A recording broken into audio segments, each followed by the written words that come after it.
दोस्तों, मोनोपोली ये शब्द आपने कई बार सुना होगा। एक और शब्द है डुओपोली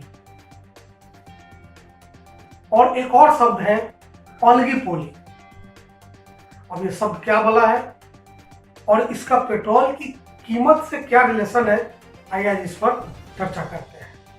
अभी एक महीने पहले एक बिल्डर्स एसोसिएशन जो पूरे हिंदुस्तान का एसोसिएशन है, उसकी एक मीटिंग थी जिसमें नितिन गडकरी जी गए थे और नितिन गडकरी जी ने, वो बड़ा साफ गोई पसंद नेता है, तो जो बात सच होती है वो बोल देते हैं। वहां पर उन्होंने एक बहुत शानदार बात कही।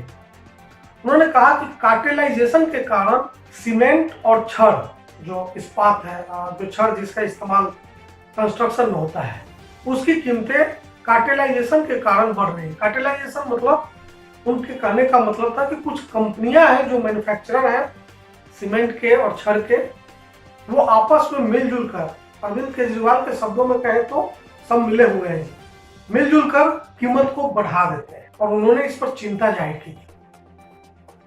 लेकिन ये सच है, एक केंद्रीय मंत्री ने एक ऐसा सच बताया था जिसको आज के समय में सुनने, सहने और समझने के लिए कोई तैयार नहीं है। और आज जब 100 रुपए लीटर पेट्रोल खरीदने के बाद हमारे मुंह से चू तक नहीं निकल रहा, तो वो सच एक बार फिर हमारे सामने आ जाता है।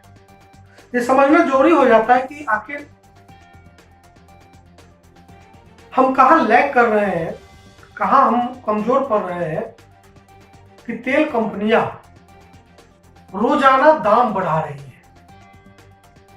इसीलिए मैंने शुरू में जो कहा मोनोपोली, डुओपोली और ऑलिगोपोली, यहां पर पेट्रोल की कीमत के केस में एक यही शब्द ऑलिगोपोली काम कर रहा है।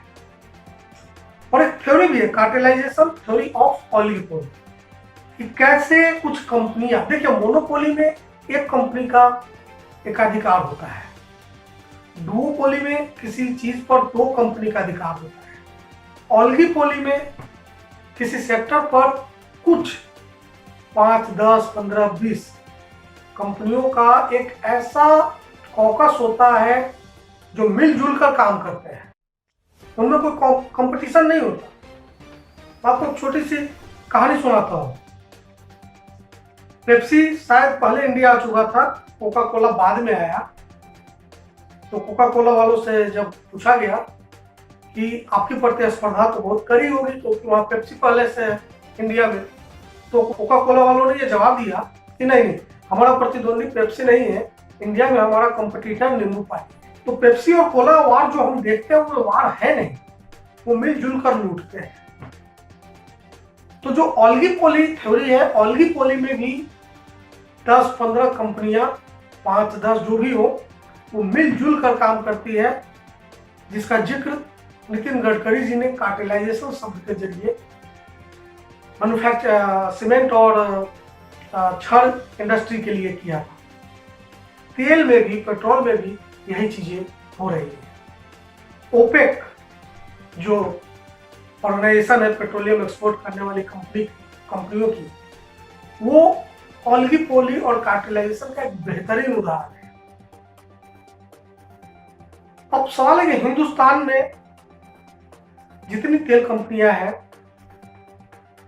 वो कैसे एकजुट होकर रोजाना तेल के दाम बढ़ाती है। यही कार्टेलाइजेशन है, यही ऑलिगोपोली है। लेकिन सवाल है कि हमारे पास क्या कोई ऐसा मैकेनिज्म नहीं है, जैसे हमारे पास एक कमीशन हुआ करता था पहले, मोनोपोली रिस्ट्रिक्शन कमीशन, बाद में वो सीसीआई हो गया, कंपटीशन कमीशन ऑफ इंडिया। कहने को संस्थाएं ठीक है, लेकिन वो क्या करती है भगवान जाने। जो हमारे इंडस्ट्रियलिस्ट हैं उनका मोनोपोली भी बढ़ता चला गया, डुओपोली भी हम देख रहे हैं। राहुल गांधी ने जो कहा, हम दो हमारे दो, और ऑलिगोपोली तो हम देख ही रहे हैं कि कैसे तेल की कीमतें लगातार बढ़ रही है। उसमें सरकारी, गैर सरकारी जितनी कंपनियां हैं सब एक हैं, सब मिले हुए हैं। लेकिन क्या हमारे पास कोई ऐसा रेगुलेटर नहीं है हाँ, इसमें ये तर्क है कि सरकार ने ड्यूटी बढ़ा दी है, टैक्सेस बढ़ा दिए, सरकार का एक बड़ा हिस्सा उसमें है। सरकार चाहे तो टैक्सेस कम करके इसको कम कर सकती है, लेकिन वो एक अलग विषय है। हम अलग विषय पर बात कर रहे हैं कि क्या एक डेमोक्रेटिक कंट्री में सरकार किसी कंपनियों के समूह को ये अधिकार दे सकती है, ये छूट दे सकती है कि वो मनमाने तरीके से तेल की कीमतों को लगातार बढ़ाते रहे? नहीं। अगर ऐसा होता है तो ये मोनोपोली, दुओपोली, ऑलिगोपोली, कार्टेलाइजेशन का नमूना है। इसको कार्टेलाइजेशन दुनिया के बहुत सारे देशों में इलीगल माना जाता है। ये एंटी पीपल है। तो दोस्तों, मुझे लगता है कि पेट्रोल की कीमत जो बढ़ती जा रही है उसको सिर्फ पॉलिटिकली देखने की जगह थोड़ा सा इकोनॉमिकली भी पर्सपेक्टिव में देखना चाहिए कि जो एक आवारा पूंजी की आवारा लूट मची हुई है इस वक्त, उसका नमूना भी है तेल की बढ़ती कीमतें।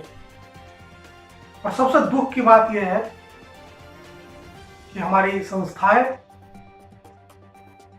हमारे रेगुलेटर्स आंख मूंदे हुए हैं। सरकार को इस पर सोचना चाहिए, टैक्सेस भी कम होने चाहिए और कंपनियों के कुछ समूह डुओपोली, ऑलिगोपोली और कार्टेलाइजेशन जैसे कृत्य में शामिल है, उसको भी रेगुलराइज करना चाहिए, रेगुलेट करना चाहिए।